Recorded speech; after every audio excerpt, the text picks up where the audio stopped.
여러분 안녕하세요. 월세문이골 세연쌤입니다. 반갑습니다. 우리 사랑하는 소행님들, 우리가 부동산 경매를 하다 보면은요, 아주 사소로운 것을 확인하지 못해서 여러분들의 소중한 투자금을 잃는 경우들이 있거든요. 최근에도 제가 이런 사례들을 여러 명 상담한 일이 있습니다, 여러분. 정말 조심하셔야 되는데요. 오늘 어떤 사례인지 이 클릭 한 번만 해봤더라면 그럴 일이 없었을 텐데 그것을 몰라서 덜컥 낙찰을 받고 여러분들의 투자금을 잃는 경우들이 있다라는 거죠. 그럼 제가 거기에 해당되는 경매 물건을 여러분들에게 보여드리면서 함께 오늘 공부하도록 할게요. 여러분들 오늘 정말 중요한 이야기니까요. 채널 고정하시고 영상 끝까지 시청하세요. 해당 물건 한번 보도록 하겠습니다. 서울 강서구 공항동에 있는 빌라입니다. 그냥 보기에는 너무나도 멀쩡해 보이죠? 건물 면적이 8.8평 정도 되고요. 감정가가 2억 5천만 원, 여러 번 많이 유찰이 되어서 최저가가 1,099만 4천 원입니다. 와, 건물도 굉장히 좋은데요. 와, 너무 좋은데요. 그죠? 그런데 이 빌라는요, 절대 여러분들 낙찰을 받아서는 안 되는 빌라입니다. 이렇게 많이 유찰이 된 거는 물론 대항력이 살아있는 물건이겠죠. 그런데 대항력이 있다 하더라도요, 우리가 권리 분석만 잘하고 전략을 잘 짜서 낙찰을 받는다면 크게 문제될 것이 없어요. 하지만 권리 분석이 문제가 아닙니다. 대항력의 문제가 아니라는 거죠. 그럼 어떤 문제가 있는지 한번 살펴보도록 할게요. 보시면 14차까지 유찰이 되었을 때 낙찰자가 나왔습니다. 1,411만 원으로 낙찰을 받았는데요. 대항력 있는 임차인의 보증금이 2억 500만 원으로 나와 있습니다. 말소 기준 일자가 2023년 7월 11일이고요. 전입일자가 2018년도 9월 12일이기 때문에 전입 날짜가 말소 기준일보다 빠르죠. 그러니까 대항력이 있습니다. 배당 요구도 잘했고요. 배당 요구 종길 이내에 배당 요구 잘했습니다. 확정일자는 2018년도 9월 17일입니다. 그럼 배당 순서가요. 확정일자가 2018년도 9월 17일이니까 갑 2와 을 3번 사이에 배당 순서가 1순위입니다. 그쵸? 그러면 이 물건의 시세가 2억 5천 정도 된다면, 그 이상 된다면 우리가 낙찰을 받아서 이 임차인의 배당 순서가 1순위이기 때문에 이 임차인이 먼저 배당을 받아가겠죠. 그렇게 해서 우리는 또 수익을 낼 수 있습니다. 하지만 먼저 받아가는 경매 집행 비용이 있고요. 이 경매 집행 비용을 제가 확인을 해봤더니 160만 원 정도가 되더라고요. 그럼 낙찰금에서 경매 집행 비용 160만 원 먼저 받아가고요. 거기에서 또 세금 체납된 부분이 있을 수 있어요. 근데 세금 체납된 부분이 없다라고 제가 가정을 하겠습니다. 그러면 이 임차인 2억 500만 원의 보증금 먼저 받아갈 수 있고요. 이 낙찰자 같은 경우에도 수익을 내는데 크게 문제가 없습니다. 명도하는 과정에서도 배당 요구를 했기 때문에 수월하게 명도를 진행할 수 있는 물건인데요. 제가 앞서서 이 물건은 절대로 낙찰을 받으면 안 된다라고 말씀을 드렸죠. 클릭을 꼭 해봐야 된다라고 했습니다, 여러분들. 이 클릭을 안 하면 이렇게 잘못 낙찰을 받아서 미납하는 사례가 생길 수 있다라는 거죠. 이 낙찰자분 단독 낙찰로 해서 미납한 사건이라고 말씀을 드렸습니다. 그쵸? 1,411만 원을 모두 잃는 것이 아니고요. 해당 최저가 1,374만 3천 원. 이때 입찰에 들어가셨기 때문에 최저가의 10% 얼마죠? 137만 4,300원을 잃게 된 거죠. 137만 4,300원. 차라리 이 돈을 잃는 게 훨씬 나은 선택이었습니다.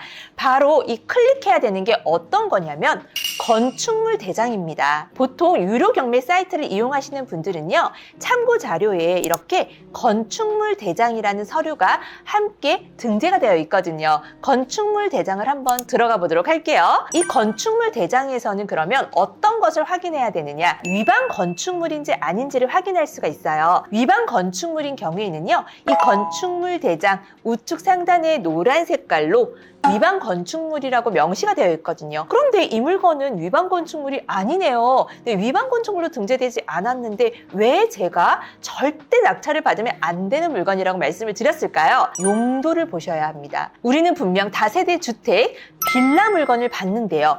여기 용도를 보니까 제2종 근린생활시설 사무소라고 되어 있죠. 이거는 엄연한 위반입니다. 아직 위반 건축물로 등재가 되진 않았어요. 누군가가 신고를 하면 바로 위반 위반 건축물로 등재될 수 있는 물건이고요. 이런 물건 같은 경우 여러분 단김에도 낙팔을 할 수가 없어요. 용도에 맞지 않은 물건을 매수자가 절대 매입하는 일은 없기 때문입니다. 매수자분들은 그럼 이걸 어떻게 알 수 있을까요? 우리도 몰랐는데 어떻게 이 매수자분들이 이걸 알 수 있을까요, 여러분? 그쵸? 부동산에서 이 빌라를 중개를 할 때 반드시 고지를 해야 되는 의무가 있거든요. 그래서 정확하게 알 수가 있는 거고요. 이렇게 용도가 주택이 아닌 사무소, 이종 근린생활시설로 되어 있는 물건들은요, 매매가 절대 되지 않는다라는 거, 여러분들 이거 정말 조심하셔야 합니다. 아마 이 낙찰자분 같은 경우에도 낙찰을 받고 나서 이 사실을 알지 않았을까라는 생각이 들고요. 주택이 아닌 근린생활시설은 취득세가 4.6%로 적용이 된다라는 거, 이 부분도 알고 계셨으면 좋겠습니다. 그러면 여러분들이 또 물어보실 수 있겠죠. 소연쌤 예전 영상을 보니까 위반 건축물 양성화해준다고 하던데요. 이때 양성화 받으면 안 되나요? 용도가요, 이렇게 다른 물건은 양성화되기가 굉장히 힘들다라는 거. 그러면 이거를 실제로 우리는 사무소로 바꿔놔야 돼요. 그런데 우리가 이렇게 부동산 경매를 하는 목적이 뭘까요?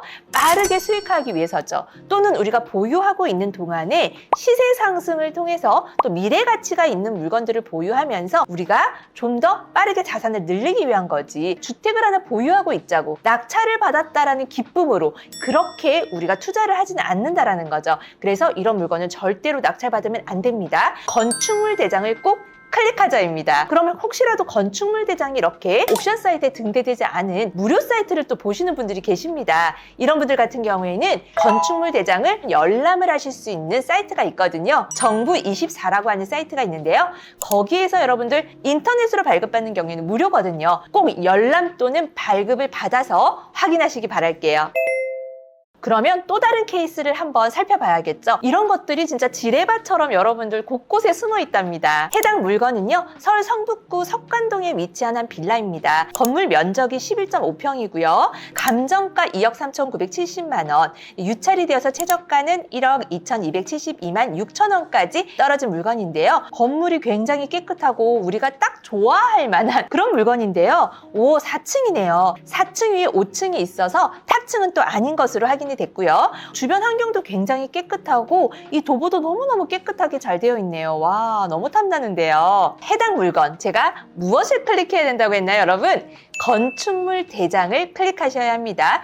권리 분석, 대항력이 있고 없고는 그거는 여러분들 권리 분석 공부하면서 충분히 하실 수 있는 부분이잖아요. 권리 분석과는 별개로 우리가 체크해야 되는 거, 클릭해야 되는 거를 오늘은 공부를 하고 있어요. 건축물 대장을 클릭을 했더니요, 이세연쌤이 용도를 확인하셔라 말씀을 드렸죠. 용도를 보니까 다세대 주택으로 잘 되어 있네요. 그런데 위반 건축물로 이미 등재가 된 물건입니다. 이런 경우에는 1년에 1회에서 2회 정도 이행 강제급을 내셔야 해요. 면적에 따라서 좀 다를 수 있고요. 지자체에 따라서 그 평가가 좀 다를 수 있습니다. 하지만 우리가 안 내도 되는 돈을 또 내야 한다라는 거, 이런 물건 또한 빠르게 매도하기는 굉장히 어렵습니다. 그러면 살다가 나중에 매도해도 되지 않나요? 언젠가는 여러분들이 팔아야 되겠죠? 이럴 때 이런 물건들은 이 위반 건축물 때문에 장애물이 생기는 거죠. 그래서 매수자들이 굉장히 꺼려하는 물건이죠. 그럼 어떤 부분 때문에 이 물건이 위반 건축물로 등재되었는지 한번 살펴보도록 할게요. 그 정확한 내용은 이 아래로 내려가면 있습니다.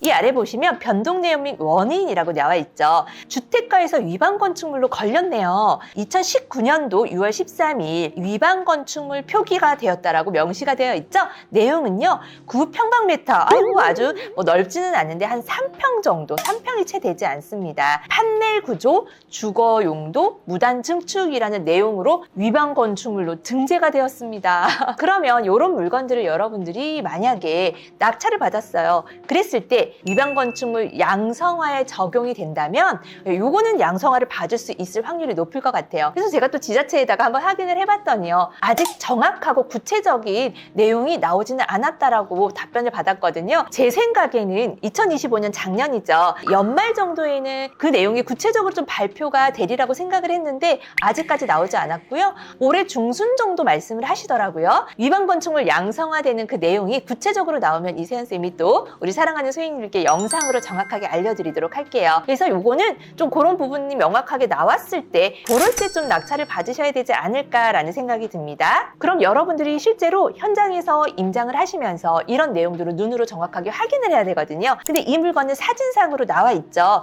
여기 보시면 2층, 3층, 4층 정면에서 보면은 잘 표가 안 나는데요. 건물 측면으로 건물을 한 바퀴 쭉 돌아보셔야 돼요. 측면으로 보셨을 때는 이렇게 판넬 구조로 해서 자재가 다르잖아요, 여러분. 그쵸? 이런 것들이 무단 증축되었다라고 보시면 됩니다. 그래서 여러분들 건축물 대장 용도 위반 건축물인지 꼭 확인하자. 정말 조심하셔야 돼요. 사례 하나 더 보도록 할게요. 이런 물건들이 많다라는 걸 제가 보여드리는 거예요. 조심하셔야 합니다, 여러분. 서울 광진구 구이동에 위치한 빌라입니다. 건물 면적이 18평이고요. 감정가가 4억 2,100만 원, 최저가는 7,063만 2천 원까지 유찰된 물건입니다. 사진 볼게요. 저희가 3층이죠. 예, 오, 사진 보니까 굉장히 깨끗해요. 3층이면은 사실 이렇게 판넬 구조로 해서 증축되는 일은 잘 없거든요. 한번 볼게요. 오, 엘리베이터도 있고 건물이 너무너무 깨끗합니다. 와. 그리고 광진구 구이동이잖아요. 지역도 좋죠. 사진으로는 잘 구분이 되기가 어렵지만 그래도 잘 살펴보면은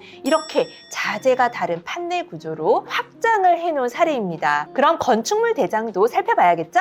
건축물 대장 클릭하겠습니다. 와, 위반 건축물로 등재가 되어 있네요. 용도는 다세대 주택이지만 위반 건축물로 이미 걸린 물건입니다. 이런 물건 같은 경우에도 양성화가 되는지 살펴봐야겠죠. 해당 물건도 주택가에서 7평방미터 판넬조 주거 위반으로 위반 건축물로 등재된 내용입니다. 이 물건 같은 경우에도 미납된 사례죠. 대항력이 있는 물건이기 때문에 아마도 먼저 받아가는 세금이라든지 또 경매 집행비용 이런 것들도 잘 아마 계산을 하셨을 거고요. 그리고 이 낙찰자 보증금을 좀 인수하면서 내가 해야겠다라고 생각을 하고 입찰을 하셨던 것 같아요. 그런데 위반 건축물을 확인하지 못해서 아마 그러지 않았을까라는 생각도 듭니다. 이런 부분 정말 조심하셔야 돼요. 마지막 사례 한번 보도록 할게요. 이 물건은요, 대항력이 없는 아주 깨끗한 물건이거든요. 그런데 여러분들이 클릭을 하지 않으면 어떻게 된다고요? 여러분들의 소중한 투자금을 잃는 사건이 벌어질 수 있다는 거 남의 일이 아닙니다, 여러분. 서울 광진구 구이동에 있는 빌라인데요. 건물 면적 23평이고요. 감정가가 4억 500만 원, 그리고 유찰이 되어서 2억 5,920만 원입니다. 사진 한번 보도록 할게요. 구축인데요. 그래도 대지 면적이나 건물 면적이 굉장히 좀 크네요, 여러분. 그쵸? 이 물건은 권리 분석상 대항력이 없는 아주 깨끗한 물건이거든요. 그래서 막 시세조사와 임장 열심히 해서 여러분들이 낙찰을 받으면 어떤 일이 벌어지느냐. 건축물 대장 클릭하셔야 되죠. 여러분들 클릭 잊지 마세요. 위반 건축물로 등재된 물건입니다. 밑에 보시면 그 구체적인 내용을 확인할 수 있다고 말씀을 드렸죠.